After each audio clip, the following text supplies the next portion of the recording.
Good morning.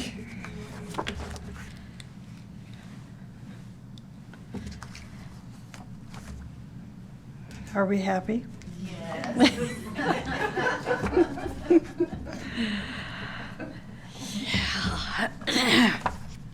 This morning, I'm talking about the culture of beauty, and this is part 2. I'm going to be starting with a conversation that Nicholas Rourke had with his students, and then from there I'll be talking about Agni Yoga and how Agni Yoga emphasizes the importance of striving towards self-perfectionment, which is what it's called in Agni Yoga, all helping us to understand the culture of beauty and how to strive to become more beautiful human beings. So Nicholas Rourke, a famous artist, told his students, very often we are trying to discover how to build the next life, how to build the evolution to come. Well, he said, that is our duty. And you will all very soon wish to build up your own lives. And certainly you will wish to build up a happy life. What is the best medium to reach this happiness? He says, fortunately, after visiting more than 25 countries, I can tell you from my own experience, it is only through the beautiful.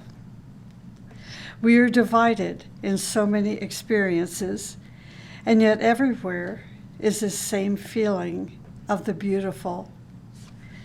You note that I am underlying the beautiful, not beauty, because I'm speaking not only about art or about some expression of art and music and drama and song, but I'm speaking about the sense of the beautiful. And it is our duty to introduce in our lives this general sense of this great conception. He says, perhaps someone could ask me, well, it is very good to have such a dream, to make life somehow beautiful. We often think that this beautiful is only for those who are rich. And he who must work, how can he dream about the beautiful? And certainly we all have the need of this dream about the beautiful.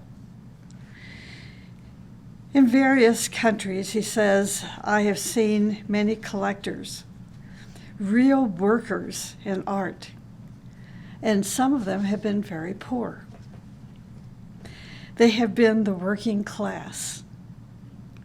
And still, this sense of the beautiful was so strong in them that even with their modest means, they found the possibility to approach the beautiful.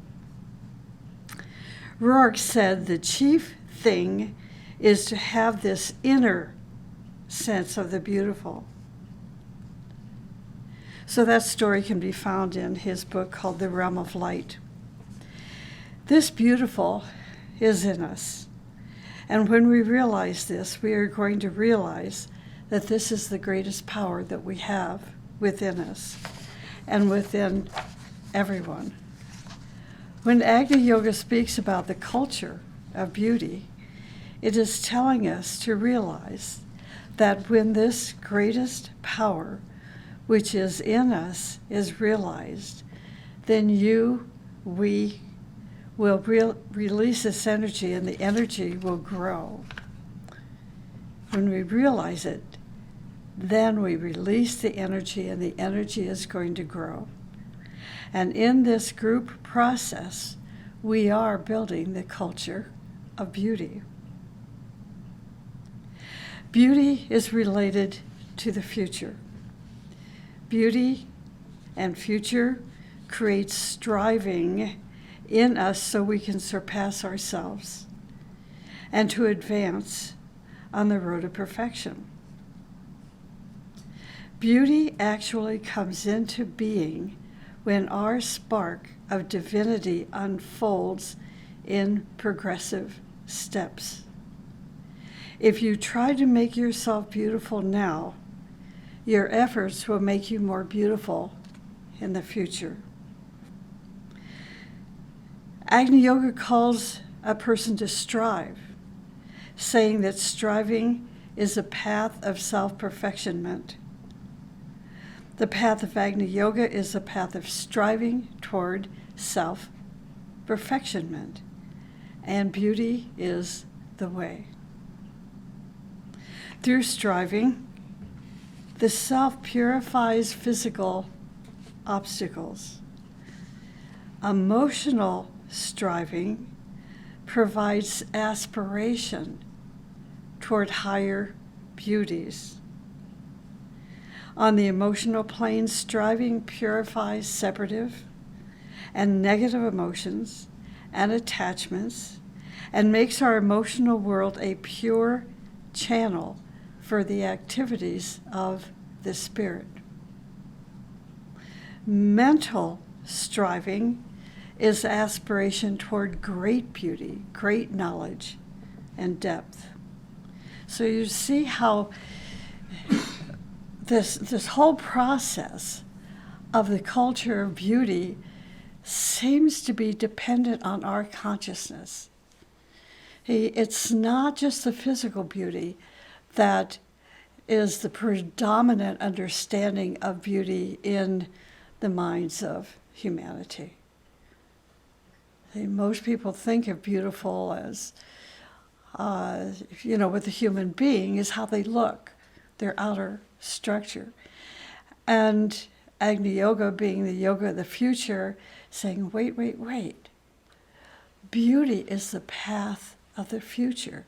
It is your future, but you must strive on this path of self-perfectionment through beauty, but not just physically, emotionally, mentally, and spiritually. And wait until you hear what Agni Yoga has to say about taking this beauty into our next incarnations. It's very interesting. It then brings in fiery striving, not just striving, but fiery striving. Agni Yoga is saying that fiery striving is not only an effort to improve ourselves and life in a more harmonious way, but during fiery striving, great revelations dawn in our heart. So we just stop to think about this. It's not, at least this is for myself, the way I'm seeing it. Back in the day when my whole focus was on music, every day was dedicated to practice. I gave up a lot of socially just to practice that violin. And then, this was like 6 to 8 hours daily. I finally gave that up. I couldn't handle it. After 30 some years, I got tired of it. But I know. It's how I learned dedication and discipline and so forth. What I failed to recognize was this was a process of striving toward self-perfectionment, and that process was giving birth to beauty, increasing my consciousness, refining it in such a way that beauty was no longer just something related to the physical, but emotional. The emotions were refining themselves through the avenue of music, which is beauty, to where I became more sensitive to the activities of the spirit.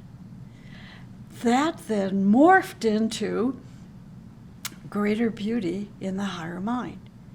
It's just like that whole integrative process.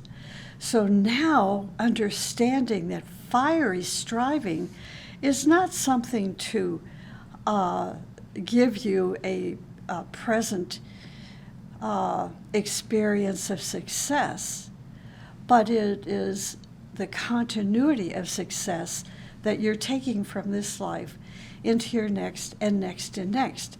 So being a strong advocate of reincarnation doesn't mean, I'm going to do what I want in this life and I've got another one ahead of me. It means, what am I going to take from this life into the next that will reflect greater beauty? And wait until you hear what Agni has to say about that. Each step of striving is like climbing a mountain. As we come closer to the summit, greater beauties will be revealed before our eyes. This is how this great artist, Nicholas Rourke, could produce beauty on levels that we would love to manifest, but it's, even though we have the desire to do this, we don't have enough beauty built up within us yet to bring it into manifestation. But we have the appreciation for it. And that appreciation gives way to desire. And that desire helps us strive toward greater self-perfectionment, which will take us into the next life, and then manifest that beauty that we were building in this life.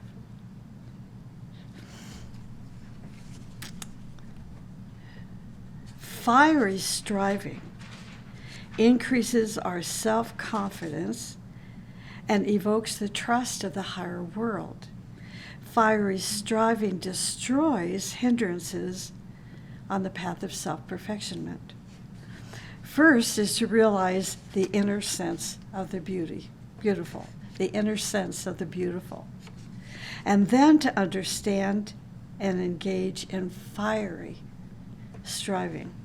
So for the establishment of beauty and of higher principles, to build a culture of beauty, we must build our life through the principle of beauty by way of fiery striving. Beauty integrates or synthesizes all of our achievements. Beauty is a symphony of all that we accomplish through the good. Through the good. Beauty emerges, listen to this, beauty emerges after many lives of development and unfoldment. Each development of one part of our nature reveals a part of beauty. Each development of one part of our nature reveals a part of beauty.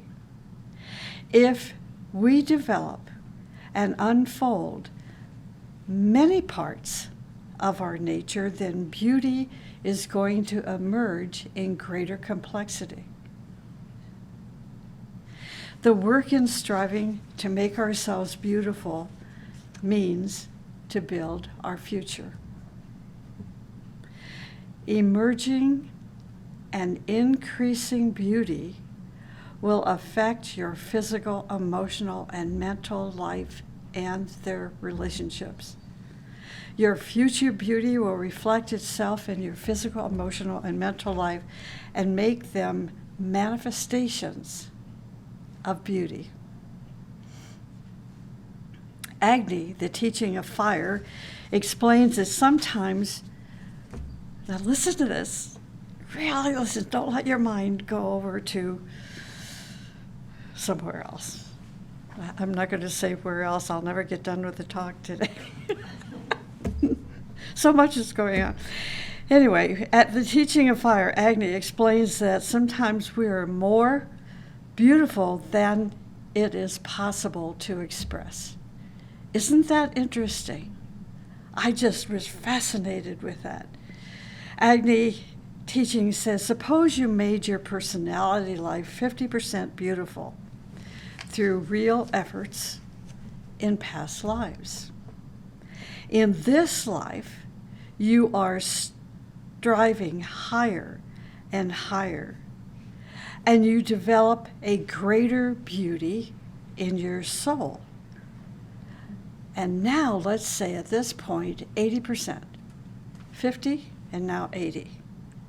You will have a hard time manifesting this 80% of beauty because your mechanisms were only developed 50% in the line of beauty. And because this is such a short lifetime, this, our 80%, see, is such a short lifetime. It takes many lives of endeavor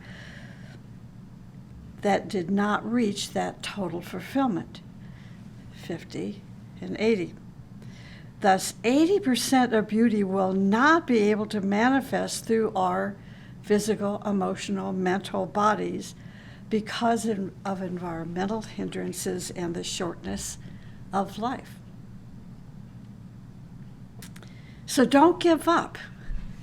See, isn't that the point? Saying, look, I've spent 100 years striving toward this beauty, and I can't see it in manifestation. When you pass away, the crystallizations of your physical, emotional, and mental bodies will vanish. The crystallizations will vanish, and your next incarnation will be equal to the beauty you achieved in your previous life. Your physical, emotional, and mental bodies then will manifest the 80% beauty. You are building the culture of beauty from one life to another. So when you see a person who is beautiful, physically, emotionally, and mentally, it means that they worked very hard in the past to unfold beauty. Nothing can be achieved until we work for it. And this is what striving is all about. Beauty opens the door to infinity. When you see a real beauty is when you feel you are in infinity. See, not in time. One of the effects of beauty is that it breaks the time concept, the limitations of time, and awakens in us the concept of infinity. This is why we love beauty. Beauty opens the door into infinity. It's like last week when I was talking about the paintings of Nicholas Rourke in The Burning of Darkness, how so subtly he put the constellation of Orion in there and the 3 stars, which represent the wise men and more, and how it was directing us in celestial space, let's say, that line to Sirius. And then you think about the mother of the world and the Milky Way, the Great Bear that he painted in there. Beauty is taking us, see, into infinity, and you don't stop and think of time. When you look at the Great Bear, or you look at Orion, or you look at Sirius, because for us it is timeless. That's infinity. Beauty opens the door into infinity. It breaks the time limit of our consciousness. And as we become beautiful, we come out of the concept and move away from the concept of time and space and feel ourselves in the awareness of infinity. Agni Yoga explains that beauty is a means to come in contact with superhuman spheres.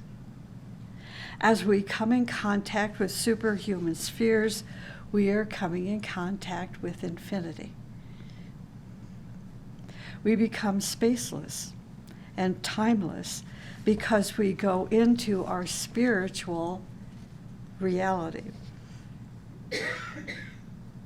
If you develop a certain percentage of beauty, you become a magnet and draw all those things to you through which your beauty finds ways and means to manifest. You are born with a certain percentage of beauty. And if it is more than 60%, now it needs a special environment. It needs a special labor, a special teacher, a special body, emotions and mind, special disciplines. And all of these are attracted to you because of your beauty. So, when we try to make sense of this, the best way to understand it is to take a look at your life and see how this is played out to this point.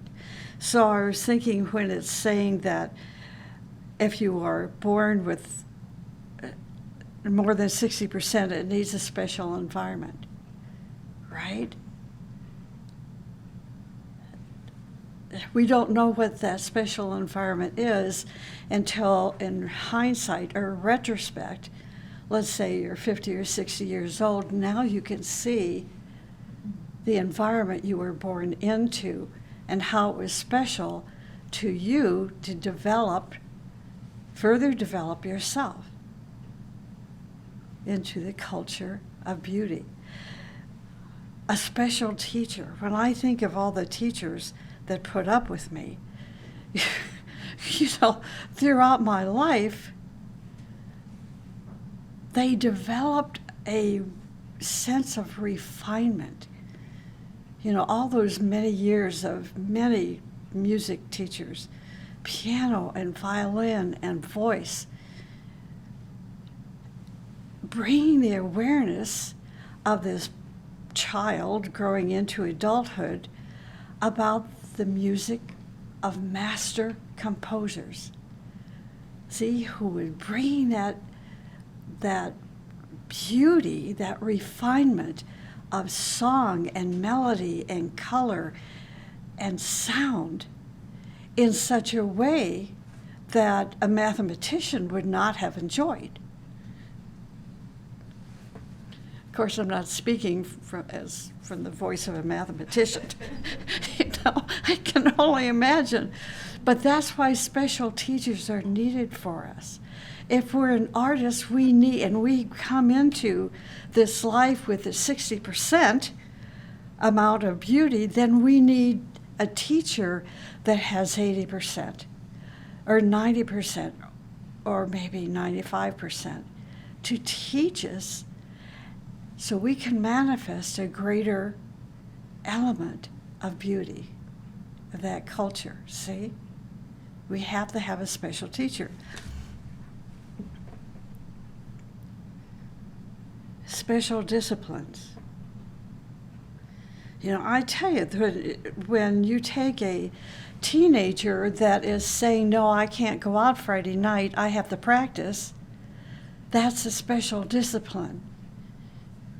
So you look at your life, and the disciplines that you put in your life as a teenager, as a young adult, you can measure that percentage of beauty that you brought into manifestation in this life. If you are more beautiful, you are born in those circumstances and conditions where your beauty has the opportunity to actualize itself. That is how you influence people. You become successful, and you become a path for others to achieve greater levels of consciousness. We must remember that the world of beauty, is attainable only through the heart. There is a most hauntingly beautiful verse in the book Fiery World, Volume 3, where it says, "We shall return again to the fiery world. When we speak about the higher energies. But until that time, let friends learn to love the fiery world, the world of light, the world of beauty. Unquote, the fiery world is the world of infinity, the world where there is no time. The fiery world is our future. The great teacher tells us that we shall return again to the fiery world, say in this verse. But until that time, we must learn to love the world of light here, the world of beauty here. The expressions of beauty of other people challenge us to strive and reach new levels of beauty. The beauty of others, or the beautiful labor of others, creates a strong desire within us to be beautiful, to create beautiful things. Such a desire may not actualize in a short life, but in a few lives, it attracts more energy, and eventually our desire finds its fulfillment. Desire toward the highest is an awakening of the human soul. Desire is not emotional. We need to adjust our understanding of desire from the, let's say the exoteric wheel to the higher gear of understanding in defining desire. The teaching is telling us that desire is not emotional, and most of us consider desire an emotional experience. It is not emotional if it is directed to supernal values. So now we're moving into that higher gear. See, the supernal values. It is a ray that is projected from our soul. Desire is a ray projected from our soul and directs our steps toward our spiritual destiny. To live in a beautiful environment means to live in a symphony of vibrations which eventually harmonizes, integrates, and aligns our whole being. And in the meantime is evoking beauty from the depths of our soul. There is always an equilibrium between our inner beauty and its outer manifestation. This equilibrium eventually becomes a hindrance. Now we know this if we have studied Libra. Balance, equilibrium, and equilibrium is something that people have trouble comprehending, but this is gives us a very clear understanding of how equilibrium can be a hindrance. It is this desire that breaks the equilibrium and opens a new horizon for the beauty to expand. So to create balance, we strive to bring balance into our life, to balance our physical body with the emotional body with the mental body, and then to balance these three bodies with our environment. Hey, we're creating the culture of beauty in the process of developing balance. Once this balance is achieved through the integration, now we have equilibrium. But then equilibrium can work against us if we don't find a way to break through what we have achieved.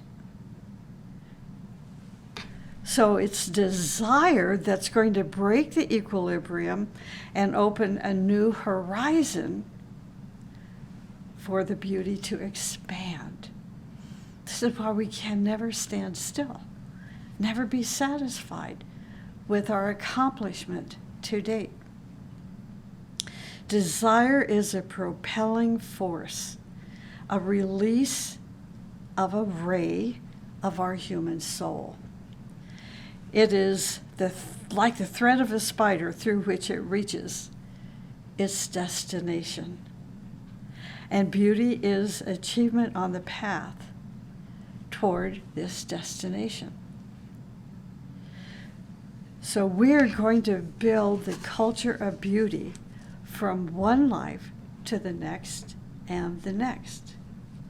The degree of beauty that we achieve is also conditioned by our karmic records.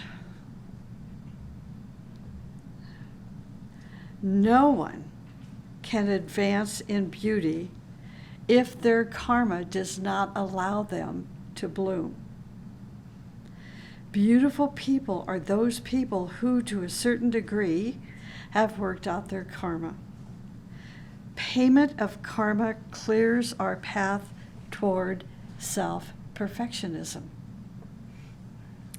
It takes away the pressure put upon our subtle senses and leaves these subtle senses free for higher impression. Payment of karma raises our vibration to such a degree that we are able to appreciate beauty.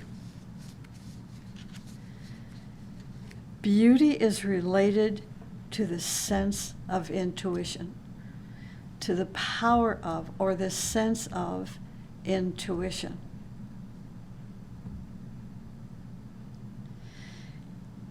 It is through, I have so much I would like to say, but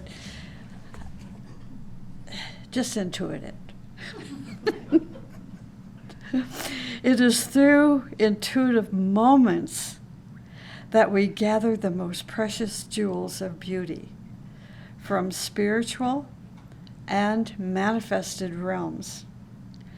It is only in the light of intuition that the most subtle colors and notes and forms and movements and rhythms are perceived, and the most subtle connections and links are found during those intuitive moments. It is in the light of intuition that synthesis is achieved and the supreme beauty emerges. It is in the light of intuition that you are convinced of your inner divinity, and its power is trusted. That power, your divinity, is trusted.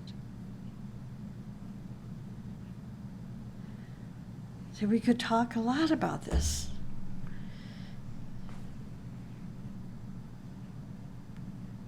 That your inner divinity is trusted. I mean, what a great seed thought, to contemplate. Intuition is the ability to register those impressions which reveal that which is hidden and that which is what you want to know. This ability works instantaneously, but it is a progressive ability, and the rays of the ability to register slowly expand. It is a progressive ability, this ability to register those impressions of what we want to know, those of which are hidden, and all of a sudden, instantaneously we know. Then it becomes a progressive ability. Striving allows this progressive ability to occur. What happens is the rays of these intuitive moments slowly expand. The moment, that intuitive moment that you experience then allows expansion of consciousness and allows you to become, your consciousness to become increasingly involved with higher and vaster sources of impression.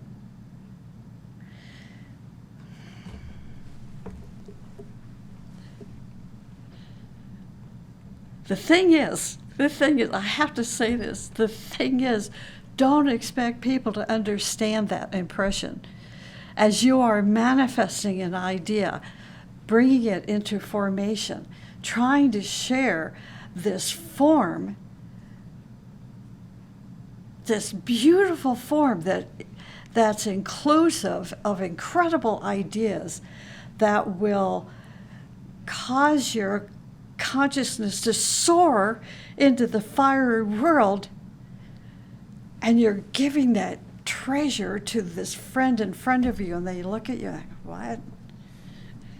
See, they're not there yet.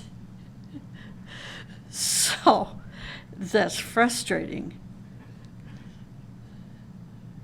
But it's a short-lived frustration because they'll grow into it. Maybe 50 years from now, they're going to say, oh, now I understand. When these impressions are clearly registered, they, like lightning, illuminate the whole field of darkness. And you know what happens when that whole field of darkness is illuminated? We get confused. We don't understand. It's like the people that see the Nicholas Rourke artwork. They don't understand it. Their subtle senses have not yet unfolded. But the duration of light is relative. It depends on how refined our mechanism of reception is and our intent for illumination. The manifestation of beauty is the greatest service for humanity. The person of life, of love, of beauty is the one who lives and creates as an embodiment of beauty, a culture of beauty. Beauty can be experienced at any moment and registered by our consciousness and recorded in our consciousness. Beauty is everywhere. I've said this last week and saying it again. Beauty is everywhere when we are awakened to see it. The beautiful moments or events for us are those moments in which we awakened and have glimpsed at a part of beauty. So think about those moments of beauty when you were awakened.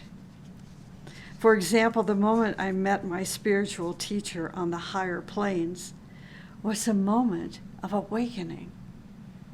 The moment I stepped onto the path of Agni Yoga was a moment of awakening. And in both moments, glimpsed at a part of the beauty that is everywhere. When our experiences of beauty are contacted, the concealed energy in them is released into our aura. When our experiences of beauty are contacted, the concealed energy in them is released into our aura. Each energy creates a new chemistry in our aura, according to the type of energy and the condition of our aura. This is the reason why we are told that the aura must be purified to enable it to assimilate the released energy of beauty. We must also consider that the release of energy takes place on different spheres or on all spheres simultaneously. The latter will be a very powerful influence in our aura. the simultaneous release of the energy. It requires preparation and guidance to release events of beauty in all spheres simultaneously. This then leads to self-actualization, because through the released currents of beauty, the capital S self eventually manifests itself. Let me close with an ancient prayer called the Gayatri, which states, O thou who gives sustenance to the universe, from whom all things proceed, to whom all things return, unveil to us the face of the true spiritual sun, hidden by a disk of golden light, that we may know the truth and do our whole duty as we journey to thy sacred feet. As a human being, in the mind of the cosmic power is a great beauty, is a great glory, is a supreme perfection. When in esoteric literature the great sages speak about beauty, they refer to this great beauty as being in the cosmic mind. Each of us has a future, and the future is the archetype in the cosmic magnet, existing as a magnet to draw our spirit toward itself through progressive steps of perfection. In each manifestation of beauty, we move closer to our archetype. And as we get closer to this archetype, we are striving to become an extreme beauty. This process toward beauty has many steps on Earth, in the solar system, in the galaxy, and in cosmos. On each level, we reach a relative stage, the upperfection. So through beauty, we enter from one dimension to a higher one, from one state of consciousness to a higher, more expanded state of consciousness. It is impossible to expand our consciousness. This is what Agni Yoga keeps emphasizing and emphasizing. It is impossible to expand our consciousness except through the heart, through beauty. Beauty is the key to higher doors of beauty.